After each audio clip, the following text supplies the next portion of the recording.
Hello, welcome. Patch 1.11.12 rebalanced tanks. They made armor a little bit better. So I'm doing a pretty simple test. I've got two medium tank divisions. One with armor, one without armor, and that's the main difference. They were otherwise designed with the same philosophy. They have basically the same attacks. It's just one's got 96 armor and the other one's got 53.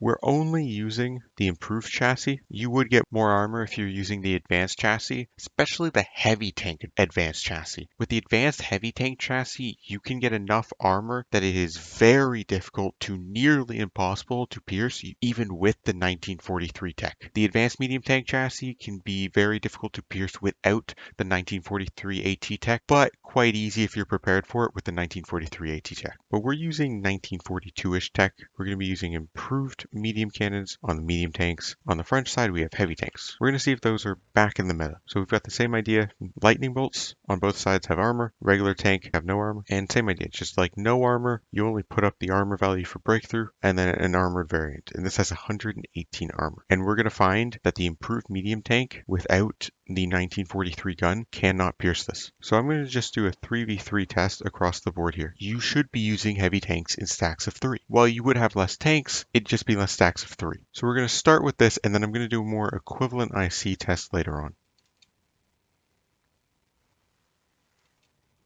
And the heavy tanks really can just push everywhere. These heavy tanks up here went up against armored tanks. It was interesting that they took a little while, but either way, heavy tanks won across the board. That is expected though. It is expected for tanks to be able to push other tanks in planes. If your tanks can't push other tanks in planes when they have the same doctrine and basically the same design philosophy, we got bigger problems. So let's just wait for these guys to reinforce. So at just a stack of 3, how's this going to go? Can they push? And we're immediately getting 2 red bubbles, and those are the French tanks that have armor. They are not getting pierced. On the top and the bottom, both sides can pierce each other. Actually, let me just show this. The no armor and the armor have 4 medium TDs. That's 116 piercing. Still not enough. So at 4 TDs, medium tanks can't pierce. Even more so, can't push either. So it is now more feasible to get the armor you need to be unpierceable. But let's do something that's a little bit more equivalent IC. So I've got this Excel spreadsheet, I've calculated out the cost of the divisions, and the medium tanks with armor cost about the same amount as the heavy tanks without armor. The medium tanks actually cost slightly more for what I've designed. So this number is the amount of no armor medium tanks you can have for every other type. So you can have 4 no armor medium tanks for every 3 medium tanks you have with armor. So we'll set that up.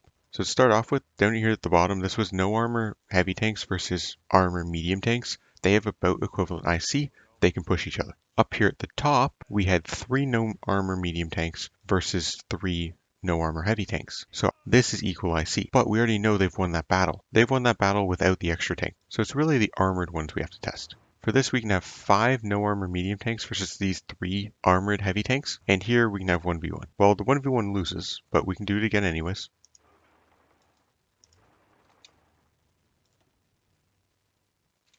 So, like before, the armored medium tanks cannot push the armored heavy tanks. Unlike before, 5 unarmored medium tanks can push 3 armored heavy tanks. However, if we tag to the French and just immediately click back, we're going to obviously push them back, and we're going to be able to just keep pushing them back. So it's a concentration of stats thing. You can make armored heavy tanks if you're willing to sacrifice your total number. Let's say you can afford 20, we'll do 21, 7 stacks of heavy tanks with armor. Well, you could have afforded 36 no armor mediums. That is a lot. Or 29 heavy tanks without armor. And heavy tanks you can actually put more stats on. So the question is really how many tanks can you actually use? Are you going to be able to use the additional medium tanks? Because heavy tanks with armor are just going to be stat sticks. You're going to have a very hard time encircling these because you can't trust anything to hold them. And even in combats like here where you could beat them, they could just attack right back into you and push you out. So I very much think you could go for an armor build. On your medium tanks, it's not quite as viable because you need the 1943 medium tank chassis to really get the armor you need to be unpierceable. But by that point, somebody hard rushing could have the advanced high velocity cannon, at which point you are pierceable again, and relatively easily. So I don't think it's very viable on your medium tanks, but on your heavy tanks, you can definitely do it because you can still put yourself in a position where the enemy is going to have a hard time piercing you. Anyways, thank you for watching, and I will see you guys next time.